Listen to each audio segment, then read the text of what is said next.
I want you to picture a scenario, and I can almost guarantee you are going to know the exact physical sensation I'm about to describe. Oh, I'm ready. So you're packing up your bag at the end of the day, or, maybe you're just walking down the hallway to grab a coffee, minding your business, Right. and a colleague, or maybe your manager, catches your eye. They walk over, give you this like polite little smile, and they drop those 7 terrifying words. Uh-oh. Can I give you some feedback? Yep. The stomach just drops instantly. It really does. Your heart rate spikes. The jaw completely tightens up. It's this totally visceral reaction. Before they've even finished the sentence, before you even know what they're going to say, your defenses are just fully deployed. You're bracing for impact. Exactly. And, I mean, logically, this makes no sense at all. Right, because we know we need it. Yeah, we all know we need feedback to get better at our jobs. We know we aren't flawless. But in that split second, logic entirely vanishes. It just goes right out the window. Totally. And that intense disconnect between knowing we need feedback to grow and just absolutely dreading the experience of receiving it is what we are exploring today in this deep dive. Such an important topic. It is. And our grounding material today is this fascinating new article from the Phoenix Performance Partners. They are taking a magnifying glass to this whole dynamic. And they have that great opening quote, right? Yes, this incredibly grounding quote from Bill Gates. He says, "We all need people who will give us feedback. That's how we improve." I mean, it sounds so simple on paper, doesn't it? Yeah, but the reality of corporate culture proves otherwise. Completely. And the whole premise we're unpacking today is that almost all the mainstream leadership advice out there is, well, it's focused on the wrong end of the equation. How so? Well, think about all those seminars, the training modules, management books. They obsess over how to give feedback. Oh, right, like the classic compliment sandwich. Exactly. They teach you how to construct a compliment sandwich or, how to deliver a really tough performance review with empathy. But this new article from the Phoenix Performance Partners argues that waiting around to receive feedback, no matter how well it's delivered, is inherently flawed. Really? Yeah, they say the braver, far more effective act, the thing that actually accelerates your career, is learning how to proactively ask for it. Wow. That shift from passive recipient to active seeker feels really significant. It changes everything. But to truly understand why initiating the request is so powerful, we really need to look at what's happening inside our brains when feedback is just, forced upon us. We do. I was trying to visualize this feeling earlier, and it really is like standing in a room and having someone suddenly whip a dodgeball right at your head. That captures the suddenness of it perfectly. Yay. Like when that dodgeball comes flying out of nowhere, your instinct is never to catch it, hold it up to the light, examine the stitching. Analyze the throw. Yeah. You don't get curious about the ball. Your immediate unfiltered instinct is to throw your hands up, block it, duck, or just knock it away. You just want to survive the moment. Yeah. Exactly. And there is a really profound neurological reason for that reaction. Okay, lay them on. So we tend to think of professional feedback as this purely intellectual exercise, right? Like it's just data. Right, just business. But the human brain does not interpret unsolicited criticism intellectually. It processes it as a social threat. A social threat? Yeah, which in evolutionary terms is dangerously close to a physical threat. Wait, really? Oh, absolutely. When someone ambushes you with a critique, your amygdala, which is, the brain's alarm system, it essentially hijacked your prefrontal cortex. Oh, wow. You are instantly thrust into fight or flight mode. So it isn't just that I have, a fragile ego. My biology is literally treating a critique of my PowerPoint presentation the same way it would treat, a predator stepping out of the bushes. From a neurological standpoint, yes, absolutely. That's wild. Your brain perceives a threat to your status, your competence, or your standing in the tribe. And this protective mechanism is what the authors refer to as our inner critic. The inner critic. Okay, right. And the critic is not there to help you learn. The critic's sole job is to protect your sense of self-worth from an incoming attack. Oh, so when you are ambushed, the critic just takes the wheel. Exactly. Which means learning completely shuts down. Completely. Because if my critic is in charge while my manager is giving me unsolicited feedback, I'm not actually evaluating whether their critique is accurate. No, you're not listening at all. I'm just furiously building like a defense attorney's case in my head. I'm standing there thinking, well, you don't know the whole context, or, you weren't paying attention to the client's mood. Or you made that exact same mistake last month. Yes. You are entirely consumed with deflecting the blow. And this, by the way, explains why the traditional annual performance review is so universally despised. Oh, for sure. It operates as this sort of institutionalized ambush. Yeah, that's a good way to put it. You sit in a chair once a year while someone unloads a 12-month backlog of dodgeballs they've been hiding behind their Ugh, backs. the worst. It places the employee in a completely passive defensive posture. It is arguably the worst possible psychological environment for absorbing any new information. I can totally see why that dynamic is broken. But here is the variable I want to isolate. Okay. How does asking for the feedback fundamentally alter that biology? Ah, Because if the critique itself is identical, say, my manager thinks I speak too fast in meetings, why does it matter if I ask for that observation versus them volunteering it? The data is the same, right? the data is the same, yes, but the cognitive environment receiving the data is completely different. Okay, how so? It comes down to locus of control. When you initiate the request, you neutralize the ambush. Oh, because I'm the one starting it. Exactly. You decide the timing, the setting, and the topic.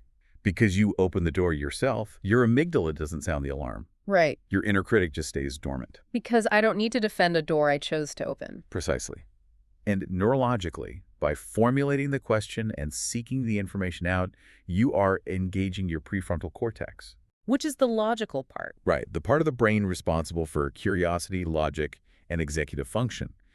You basically transition your entire physiology from a posture of defending to a posture of learning. That's incredible. The feedback transforms from a weapon used against you into a tool that you specifically requested. That makes total sense. If I'm the one saying, hey, teach me how to improve this, I am in the driver's seat. Exactly. So theoretically, we just need to start asking. But getting into the practical application of this, I think a lot of people operate under the illusion that they are already doing this. I think they definitely do.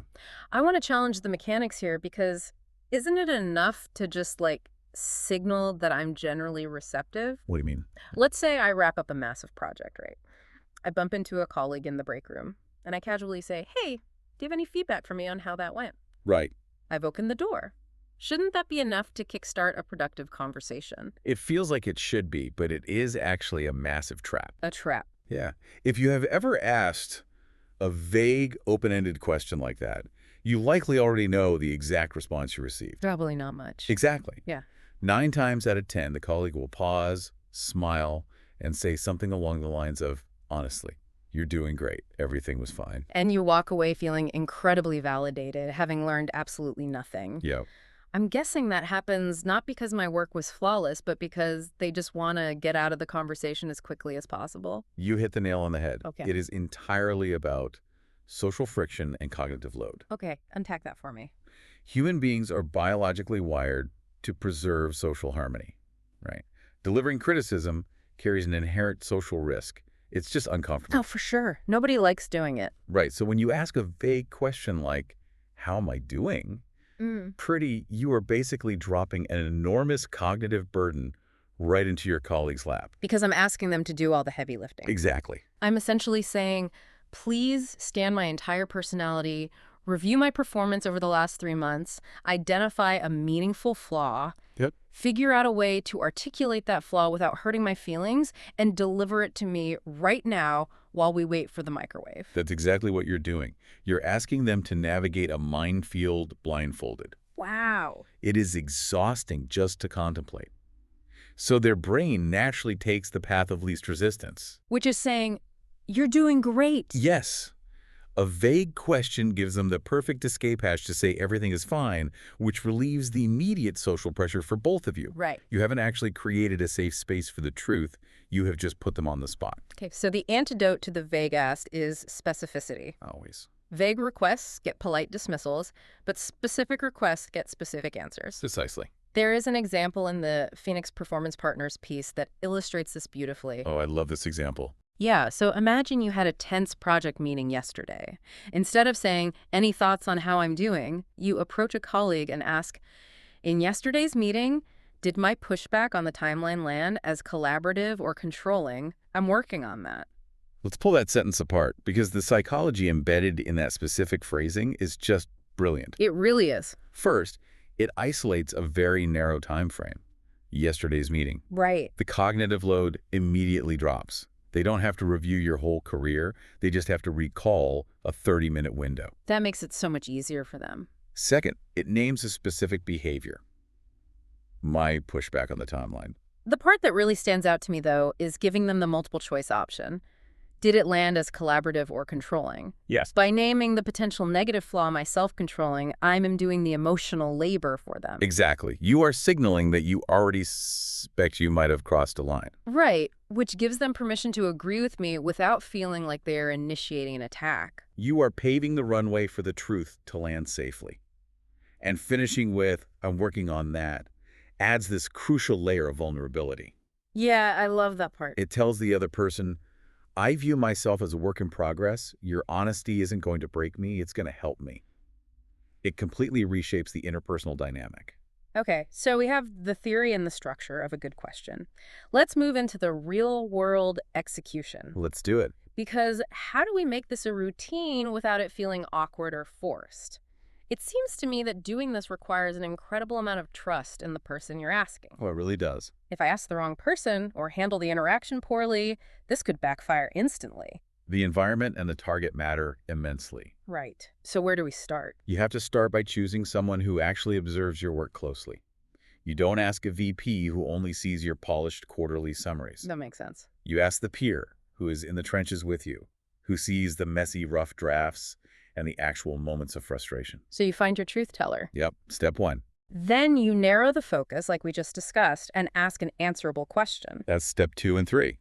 And a good default the source suggests if you're stuck is, what's one thing I could have done differently? Oh, I like that. Because it inherently assumes there is something to improve. Right, it totally bypasses that you were perfect escape hatch. Okay, but this brings us to step 4, the aftermath of the ask. The hardest part. You receive the feedback. And the rule here is, say thank you and stop talking. Resist the urge to explain or defend. Yes. I have to stop right there and push back on this because that sounds completely unnatural and honestly a bit unfair. I know it does. Let's play this out. I ask a colleague for feedback on a presentation. They say, I think you rushed through the budget slides and it made you seem unprepared. Okay. But the reality is that the client arrived 10 minutes late and I was given a hard stop, so I had to condense a 20-minute deck into 10 minutes. Right, context. Exactly. I wasn't unprepared. I was adapting to a scheduling crisis they didn't know about. You're saying I shouldn't defend myself. I just nod and take the hit to my reputation. This is the ultimate stress test of asking for feedback, and it is where almost everyone fails. It just feels so wrong. It feels deeply unjust to let an inaccurate critique stand. I get it. But you have to look at the long game versus the short game. Okay. What is your actual goal in this interaction? Is your goal to litigate the factual accuracy of that one specific Tuesday presentation? Or is your goal to build a permanent open channel of communication with this colleague? Exactly. I want the channel. I want them to keep telling me the truth in the future. Then you have to swallow the context. That's tough. The moment you say, thank you, but the reason I rushed was because the client was late. You are no longer receiving feedback. You are defending your ego. Wow, yeah. You are cross-examining their observation. And what you're inadvertently teaching that colleague in that moment is that giving you feedback results in an argument. Or a justification or a tiring debate about context. Yes. And the next time I ask them for feedback, they're going to remember that exhaustion. They will. They will go right back to saying, you're doing great. Oh, wait. Is to avoid the debate entirely. Precisely. You sacrifice the accuracy of the micro moment to preserve the macro relationship. That's a huge shift in perspective. And look, you can always privately process the feedback later and realize, okay, their critique was skewed by missing context. I don't need to change my behavior. Right. But in the actual moment of receiving it, your only job is to reward their courage for speaking up. A simple thank you that's really helpful to know how it came across is all that is required. Wow. Taking the hit today to keep the door open for tomorrow. It takes practice. It requires an immense amount of self-control, which Yeah. actually transitions perfectly into the behavioral warning label attached to this entire process. Though nonverbal. Yes. You can memorize the perfect specific question. You can pick the right person. You can vow to remain silent. But none of the tactical steps matter if your emotional foundation is cracked. Because human communication is overwhelmingly nonverbal. Right. Our brains are incredibly adept at reading microexpressions, body language, and tone. Again, this goes back to our evolutionary wiring. How so? Well, we needed to know if someone approaching our fire was a friend or a threat long before they opened their mouths to speak. So if I walk up to my colleague, my shoulders are tight, my arms are firmly crossed, my jaw is clenched, Yep. and I say through gritted teeth, did my pushback land as controlling? I am working on that. Oh boy. The words are technically perfect, but the music is entirely wrong. The colleague is going to look at you, feel the absolute tension radiating off your posture, and realize they're dealing with a powder keg. Yeah, they're not going to be honest. They will instantly recognize that you don't actually want the truth. You're secretly fishing for reassurance. You just want them to say, no, you weren't controlling at all, to soothe your anxiety. Exactly. And if they tell you the actual truth, they risk an explosion. So they will soften their honesty. They'll manage my emotions for me, which entirely deprives me of the data I need to grow. It defeats the whole purpose. But I can't just fake being relaxed. If I'm stressed, I'm stressed. How do I fix the nonverbals before I initiate this conversation? You have to do a rigorous internal check-in before you ever approach the person. Okay, what does that look like? You have to ask yourself, Mm. who is driving the car in my brain right now? Yeah. Is my critic in charge? Am I secretly bracing for an attack? Yes. Or hoping for a compliment. If the critic is active, do not ask for feedback. Just wait. Yes, you are not ready. You have to wait until you can genuinely put your executive in the driver's seat. We talked about the prefrontal cortex earlier. In this context, the executive is that part of you that is fundamentally calm, rational, and curious. Right. It is the part of your identity that is secure enough in your overall value and competence that hearing about a flaw won't completely crush you. Beautifully said. When the executive is leading, you view feedback simply as neutral data. It isn't a judgment on your soul. It's just telemetry you can use to optimize your performance. Right. When you approach someone from that state of mind, genuinely curious, physically relaxed, emotionally grounded, they feel that safety. You make it genuinely safe for them to hand you an uncomfortable truth. It's a profound internal shift, and the source material beautifully describes this dynamic as courage in its quietest form. I love that phrase. Me too. We usually associate workplace courage with loud actions, Yeah. confronting a toxic boss, delivering a harsh performance review, or pointing out a critical flaw in a major project plan. Right. But the willingness to quietly invite the truth about yourself is perhaps the rarest form of professional bravery. And that quiet courage doesn't just stay isolated to your own performance. Yeah. No, this is where asking for feedback elevates from a personal growth hack into a fundamental leadership superpower. Yeah. It radically alters the culture around you. Because it operates as a behavioral contagion. Exactly. If we look at the bigger picture, whether you are the CEO of a multinational corporation or just leading a 3-person project sprint, when you routinely ask for specific feedback and receive it without defense, it sends a massive shockwave through the team. You are modeling the exact vulnerability you want to extract from them. Yeah. Every company claims they want a culture of continuous learning and psychological safety. They put it on posters in the break room. They send out memos about it. But you cannot mandate a culture where people freely admit mistakes and share feedback. You just can't. You have to embody it. By asking for critique, a leader is broadcasting the clearest possible signal to their team. Growth is safe here, and I'll go first. I'll go first. That turns psychological safety from an abstract HR buzzword into a daily action. It really does. And speaking of action, the Phoenix Performance Partners article leaves readers with a tangible low-stakes experiment. A try this today challenge that I think we all need to take on. I am a huge advocate for moving these concepts out of the theoretical realm. Yeah. What is the assignment? The challenge for you listening to this right now is to execute this process within the next 24 hours. Okay, 24 hours. Pick one trusted person.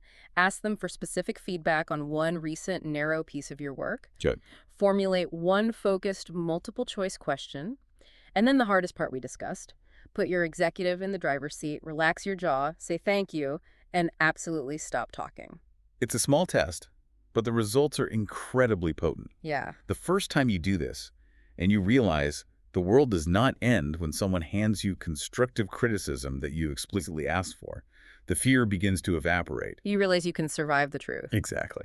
The ultimate takeaway here is that feedback only transforms into a gift when you possess the courage to ask for it and the emotional steadiness to receive it gracefully. Perfectly summarized. Master both sides of that coin, and you remove the anxiety of the unknown. You never have to wonder where you stand in a room again. As we wrap up our analysis of this material, I want to leave you with one final thought to sit with. Okay, let's hear it. We have spent this time dissecting the discomfort of unsolicited criticism and the mechanics of initiating these conversations. But I want you to think about the specific piece of feedback regarding your work or your leadership style or your communication habits that you are currently most terrified of hearing. Oh, wow. The flaw you desperately hope nobody has noticed. Oh, that is a heavy thought. We all have that one glaring insecurity we're trying to hide. We all do. But what if that exact piece of terrifying feedback is actually the crucial key to unlocking your next major breakthrough? Mm. Mm. What if the only thing standing between you and your highest potential is your own reluctance to ask for the truth? Wow. By letting your inner critic guard the door and avoid the discomfort, you might be the only obstacle standing in your own way. That is a truth worth wrestling with. If you want to stop dodging dodgeballs and start actually learning from them, you know what you have to do today. Go ask.